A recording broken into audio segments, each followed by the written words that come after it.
Hey guys, welcome to Insightomania. और आज मैं धमकियां के बारे में बात करने वाला हूँ। I will find you, and I will kill you. नहीं, मैं गुंडागर्दी और मारकाट वाली धमकियों की बात नहीं कर रहा हूँ। मैं उन थ्रेट्स और ब्लैकमेलिंग के बारे में बात कर रहा हूँ जो लोग आमतौर पर अपने डे टू डे लाइफ में कहते रहते हैं। मुझे लगता है थ्रेट्स वर्ड काफी निगेटिव लग रहा है, नहीं?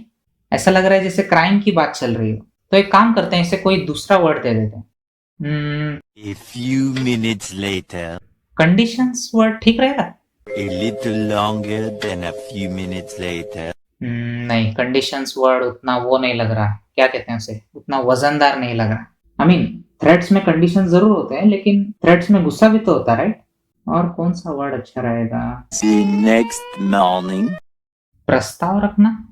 आई मीन नहीं, प्रस्ताव, सीरियसली प्रस्ताव। एनीवे, मुझे कोई दूसरा वर्ड तो सूझ नहीं रहा, बट आई एम श्योर मेरे इमोशंस आपको समझ आ गए होंगे। मैं गुंडागर्दी वाली थ्रेट्स की बात नहीं कर रहा हूँ, मैं उन थ्रेट्स की बात कर रहा हूँ जो हम normal day to day life में देते हैं। तो आज के इस वीडियो में हम इन्हीं थ्रेट्स और ब्लैकमेलिंग को डिकोड करने वाले हैं। कौन सी धमकी का क्या मतलब निकाला जाए और उसमें कितनी सच्चाई है, ये आपको इस वीडियो में पता लगेगा। तो अगर ये वीडियो आपको इंटरेस्टिंग लगता है तो प्लीज इसको अपने फैमिली और फ्रेंड्स के साथ जरूर शेयर कीजिए। And if you are new to the channel, make sure you hit the subscribe button and ring the bell icon so you never miss another video. Let's begin.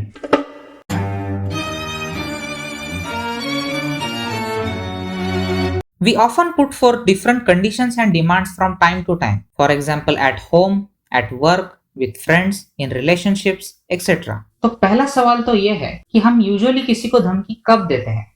जब हम गुस्से में हो। ओके, लेकिन हर धमकी गुस्से में नहीं दी जाती। इनफैक्ट ये थ्रेट्स दो तरह की होती हैं, एक जो गुस्से में दी जाती है और दूसरी जो किसी भी तरह के गुस्से में नहीं दी जाती। Now the first type of threat is spontaneous. अगर आपने नोटिस किया होगा तो ये थ्रेट एकदम झट से दी जाती है। बस आपको गुस्सा आया और आपने फट से उन्हें कुछ कह दिया। एग्जाम्पल के तौर पर मान लीजिए कि आप कुछ इंपॉर्टेंट लिख रहे हैं और किसी ने आपकी बुक आपसे छीन ली, तो आप क्या करेंगे?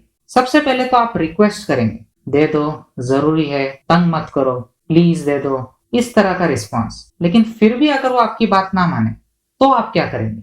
ऑब्वियसली आपको गुस्सा आएगा और आप कुछ इस तरह से रिएक्ट करेंगे, दे दो वरना अच्छा नहीं होगा, दे दो वरना मैं तुम्हें छोड़ूंगा नहीं, दे दो वरना मैं तुम्हें मारूंगा, एंड सो ऑन। अब इस तरह की थ्रेट में एक और चीज नोटिस करने जैसी है, और वो ये कि ये थ्रेट सीरियस नहीं होती।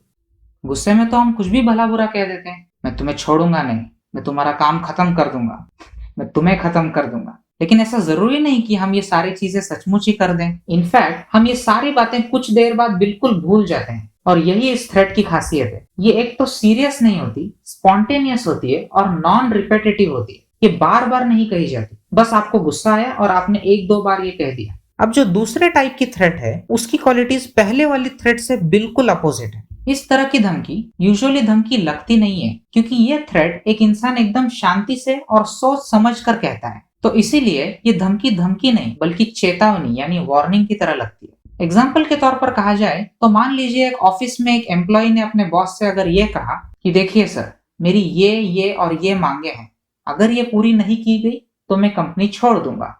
अब ये भी धमकी है, लेकिन ये धमकी लगती नहीं है क्योंकि ये शांति से दी गई हुई धमकी है। तो ये एक वार्निंग की तरह लगती है, एक चेतावनी की तरह लगती है। अगर आपने मेरी मांगे पूरी कर दी तो मैं कंपनी नहीं छोड़ूंगा, अगर नहीं की तो कंपनी छोड़ दूंगा। Simple warning.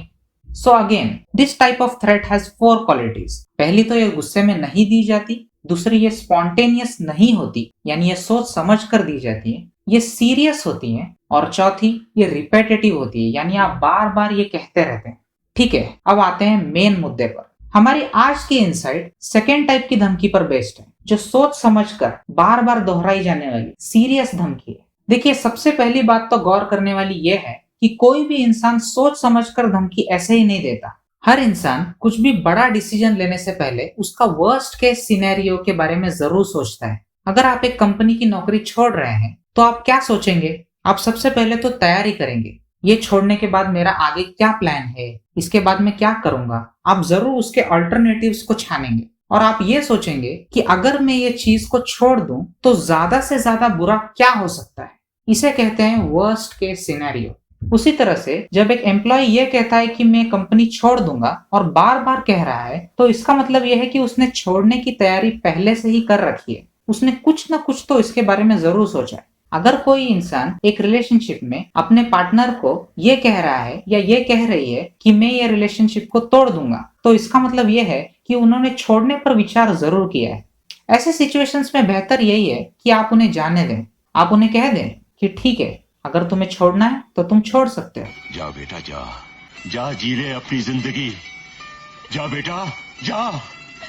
देखिए, उनको मनाने का इसमें कोई फायदा नहीं है, क्योंकि वो अपना मन बना चुके हैं। अगर आपने उनको एक बार मना भी लिया तो वो फिर से आपको बाद में वही बात कहेंगे। अब आप में से कुछ लोग कहेंगे कि अरे ऐसा थोड़ी होता है, जरूरी थोड़ी है कि वो सचमुच ही उस कंपनी को छोड़ना चाहता है, जरूरी थोड़ी है कि वो सचमुच उस रिलेशनशिप को छोड़ना चाहता है। ऐसा भी तो हो सकता है कि उसकी कोई जेन्युइन प्रॉब्लम हो। तो यस, ऐसा बिल्कुल हो सकता है, लेकिन गौर करने वाली बात यह है कि वो उस प्रॉब्लम को पॉइंट आउट नहीं कर रहे, वो बार बार आपको वार्निंग दे रहे हैं। अगर उन्हें कुछ प्रॉब्लम होती तो वो सिर्फ प्रॉब्लम पर फोकस करते, ये बार बार कंडीशंस रखना ऐसा नहीं करते। इंग्लिश में एक बहुत फेमस कहावत है, if they threaten to leave they have already left. If they threaten to leave, अगर वो छोड़ने की बात करें और बार बार करें, दे हैव ऑलरेडी लेफ्ट, मतलब उन्होंने पहले ही छोड़ दिया। जो कुछ भी हो, एंड में डिसीजन तो आपको लेना है, और आप ये डिसीजन उनके बॉडी लैंग्वेज से और उनके बिहेवियर से आसानी से पता लगा सकते हैं। हर चीज का एक एक्सेप्शन जरूर होता है, चाहे वो कोई लॉ हो या कोई इंसाइट हो। तो इस इंसाइट का भी एक एक्सेप्शन है, ये बस एक केस में अप्लाई नहीं होती। ये इंसाइट तब काम करती है जब नीचे वाला अपने ऊपर वाले को धमकी दे रहा है। जब ऊपर वाला अपने नीचे वाले को धमकी दे तो जरूरी नहीं है कि ये इंसाइट काम करे। अब ये ऊपर वाला और नीचे वाला क्या है? तो इस केस में ये हायरार्कीज है। हायरार्की ऑफ पावर में बॉस ऊपर वाला है और एम्प्लॉय उसके नीचे वाला है, जो उसके अंडर काम करता है। जब एम्प्लॉय अपने बॉस को धमकी दे रहा है तो ये इंसाइट अप्लाई हो सकती है, लेकिन जब बॉस अपने एम्प्लॉय को धमकी दे रहा है तो जरूरी नहीं है कि ये इंसाइट अप्लाई हो सकती है मगर जरूरी नहीं। इन अदर वर्ड्स, जब एक एम्प्लॉय अपने बॉस को ये कह रहा है कि वो छोड़ देगा तो इसका मतलब ये है कि सचमुच उसके कोई प्लान्स हो सकते हैं। लेकिन जब एक बॉस अपने एम्प्लॉय को वार्निंग देता है कि वो उसे नौकरी से निकाल देगा तो जरूरी नहीं है कि वो उसको सचमुच निकालना चाहता है। ऐसा क्यों? क्योंकि एक नौकरी मिलना बहुत मुश्किल है, लेकिन एक बॉस के पास बहुत सारे अल्टरनेटिव्स होते हैं। बॉस तो अपने एम्प्लॉय को हर वक्त कुछ ना कुछ धमकी देता रहता है, ये काम करो वरना सैलरी नहीं दूंगा, ये काम करो वरना नौकरी से निकाल दूंगा। तो एक बॉस का अपने एम्प्लॉय को धमकी देना, इसके 2 या 3 रीजंस हो सकते हैं। एक तो उसे अपने एम्प्लॉय से काम करवाना है, दूसरा ये कि उसे अपना पावर दिखाना है, उसे अपने एम्प्लॉय पर डोमिनेट करना है, और तीसरा ये भी हो सकता है कि उसने सचमुच अपना मन बना लिया है, लेकिन ऐसा जरूरी नहीं है कि वो सचमुच ही उसे निकाल लेगा। यही इस वीडियो का एक्सेप्शन है। तो अब एक एम्प्लॉय को कैसे पता चलेगा कि उसका बॉस उसे सचमुच निकालना चाहता है या उससे बस काम करवाना चाहता है? वेल, जैसे मैंने पहले भी कहा, आपको उनकी बॉडी लैंग्वेज, उनका बिहेवियर को स्टडी करना होगा, आपको उनके एक्शंस पर ध्यान देना होगा। In this way you can make better decisions. So I hope this video was insightful for both the employees, their bosses, as well as those who are in relationships. If you found this video interesting, make sure you hit the like button, and I will see you in the next video. 行き当たりばったり行き当たりばったり行き当たりばったりよ